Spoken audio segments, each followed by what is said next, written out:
Hindi siya pwede. Ito. Yan. Alam mo, pesting mga lamok yan. Lagi ako kinakagat. Pati yung baby ko. Yan. Yan, guys.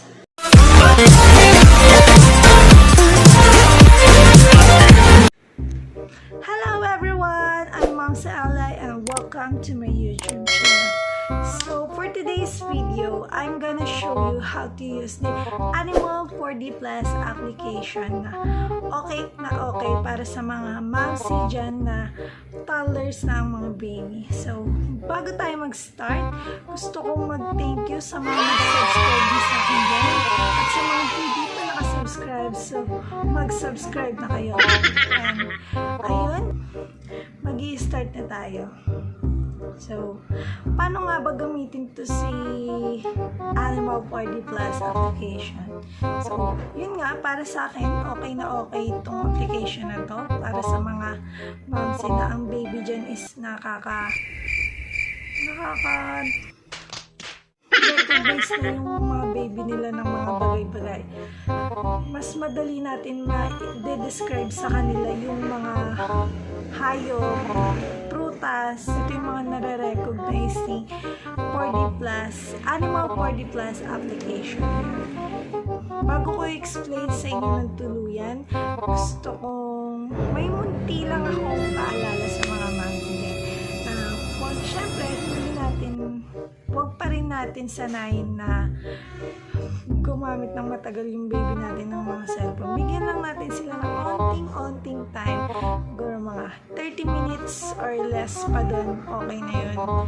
Basta, ma-explain lang natin sa kanila. Maturuan lang natin sila ng onting gamit yung cellphone. Pero huwag yun yung matagal kasi baka masanay sila. Kaya tayo din yung mahihirapan.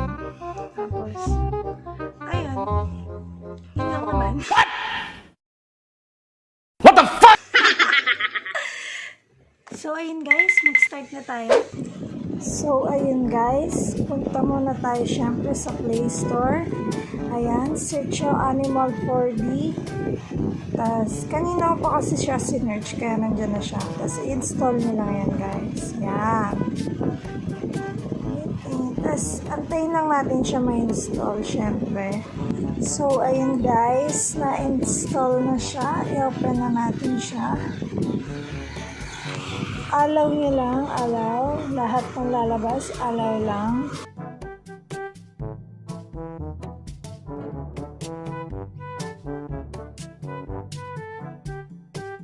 Yan. Then, X natin ito. Patayin natin yung ating wifi. Yan. Tapos, kailangan nyo kasi ng isa pang phone. Wait lang, kukunin lang natin yung phone ko. Yan. By the way, tulog ang aking baby. Kaya nakakapagawa ko ng video. Babalik ako. So, ito. Kinuha ko ang aking cellphone. Yan. Urong natin siya.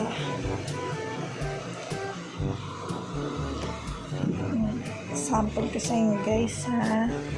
Ganitong gagawin nyo. Yan.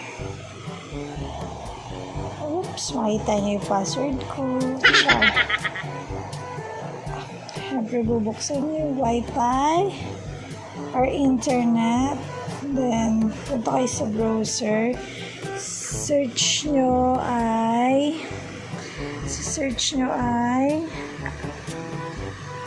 Animal 4D. Yan. Lion, monkey.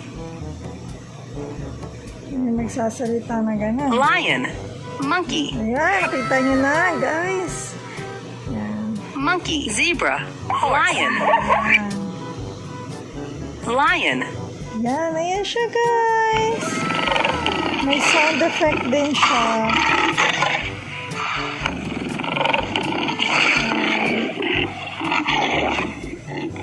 Yan, lion. Tapos another example Horse. is horse. Zebra, lion. Yan. Zebra. Lion. Horse. Nalabas kasi yung, ito, monkey. Monkey. Kita niyo ba? Yan. Hi!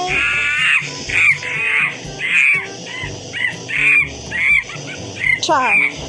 Tapos, nag-enjoy sa monkey, no? Ito, elephant. Ano kaya? Yan. Yes, siya, guys. Another example Elephant. is dolphin. Whale. A whale pala, sorry. Angas na talaga ako. Nalipad-lipad pa siya. Whale. Ayan, whale. Hindi dolphin. Sorry, guys. Another example ay search tayo. Horse. Ayan. Turtle. Turtle. Turtle. May water effect pa. Hindi ko alam kung maririnig nyo. Naka-screen. Screen record lang ako. Yan na siya, guys. Ganun lang gagawin nyo.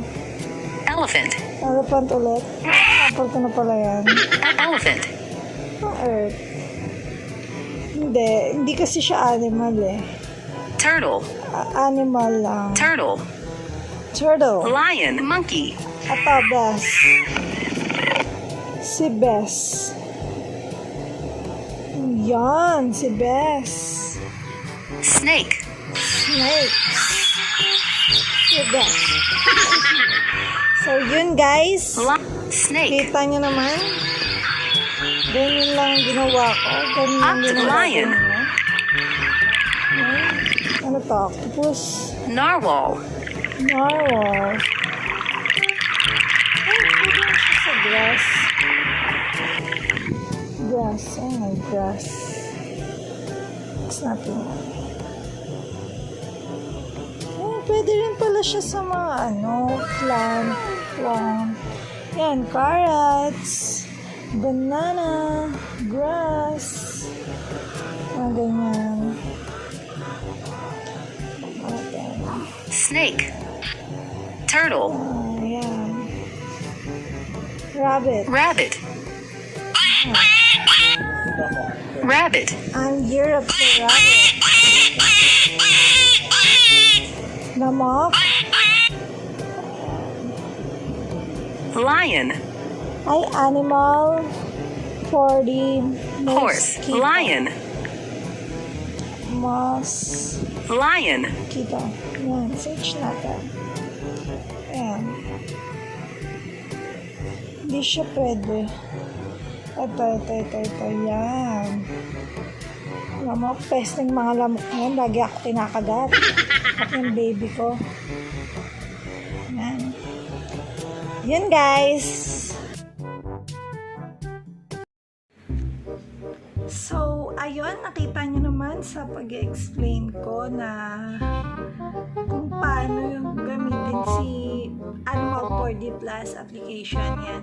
So, ayun nga guys, sa application na to, kailangan natin ng dalawang cellphone, kaya dapat meron kayong dalawang phone. Ayun, sana may natutunan kayong araw na to sa ang init, guys.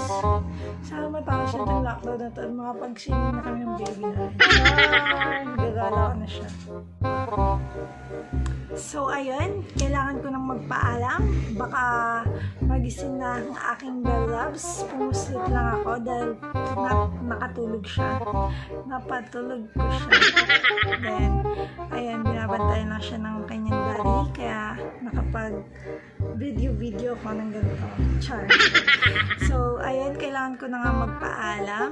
So, yun, kung nagustuhan nyo tong video na to, please like and share. Pwede rin kayong mag-comment sa baba. And don't forget to subscribe my channel. Bye! Kita-kits sa next vlog ko. Bye-bye! It is staring up to Sydney. Pictures of your face and eyes and flashing through my mind. Kamusta? Sila, kayo,